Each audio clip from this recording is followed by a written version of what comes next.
So, hello! Gagamit na ako ng aking, Rejuve. Para naman makita nyo, ginagamit ko talaga, hindi yung nagpo-promote lang ako, di ba? Hindi ako bumibili ng hindi ko kailangan. So, may hapdi siya. Ay, pagpasensya nyo na yung mga bata dyan, nag-away. Yan, pag naglalagay kayo, dapat ganyan lang, dampi-dampi lang. Para hindi masugat yung skin nyo. Kasi ang skin natin sa face ay napakanipis lang. Kaya dapat dampi-dampi lang.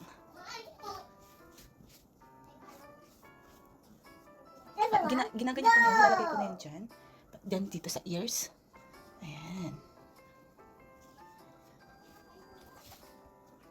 Tapos, ang next ko naman ay itong Rejuve. Ayan. Ang pangat pala ng cotton na lumidikit siya. Kung ayaw nyo naman pong may cotton, pwede naman dito ilagay nyo dito sa kamay nyo. Ayan, ganyan. Tapos ganyan nyo. Pwede naman ganyan-ganyan. Yan, pwede po yan. Ha? Para hindi masyadong ma-irritate yung mukha nyo. I mean, yung skin nyo. And then, ilalagay ko naman itong Rejuve. Ayan. Itong Rejuve, pagkatapos ko po maglagay, kinakamay ko na. May spatula naman, pero kinakamay ko na. Pagkatapos nyo pong lagyan, di ba, naglagay na kayo ng dito.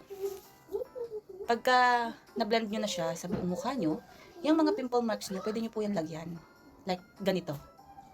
Mga ganyan. Pwede nyo yan lagyan. Para, kinabukasan, ay tuyo na siya. Kagaya nito, meron na naman akong bago kasi dadatnan na naman ako. Ayan. Ang ingay ng baby ko, wait lang. Ayan, ganun talaga pang may bata, ang ingay. So, okay lang yun. Tuloy lang. Ayan. Oy! Tapos, ang sunod kong gagawin, yung Rejuve na yon ay ilalagay ko yan dito. Para lumiit yan lalo at maglighten na kagaya nito na wala na siya. So, lalagyan natin ng ganyan. Ayan. O, diba? Para kinabukasan. Ito, kahapon meron to. Pati ito. Ngayon wala na. Ayan. Nilalagyan ko siya para maglighten na. Para din lumiit na. O, diba? Damit to. Medyo mahapdi lang siya. So, tiisin nyo na lang kung gusto nyo maalis. Ayan, mga pimple marks ko yan. Ida.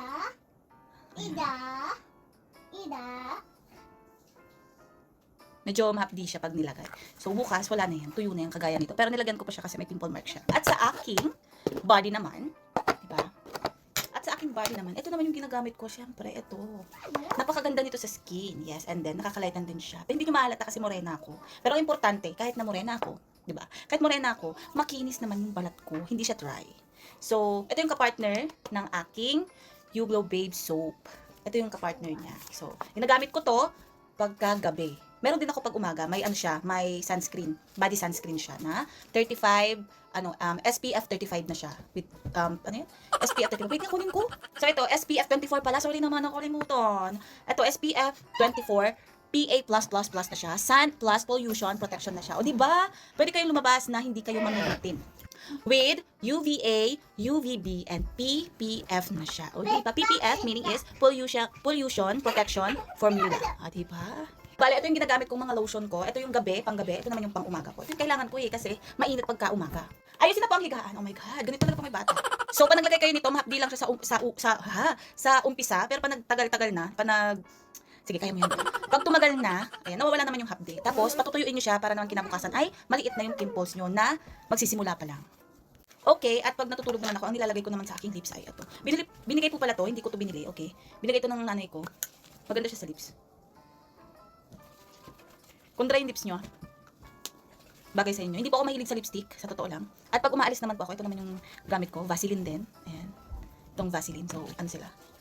Hindi naman halata na maki-Vaseline ako. So, yun. Yung mga gustong add to cart, mag-order nito, andyan lang sa showcase ko. I-click nyo lang po yan at makikita nyo. I-click nyo lang po yung profile ko at makikita nyo doon yung showcase.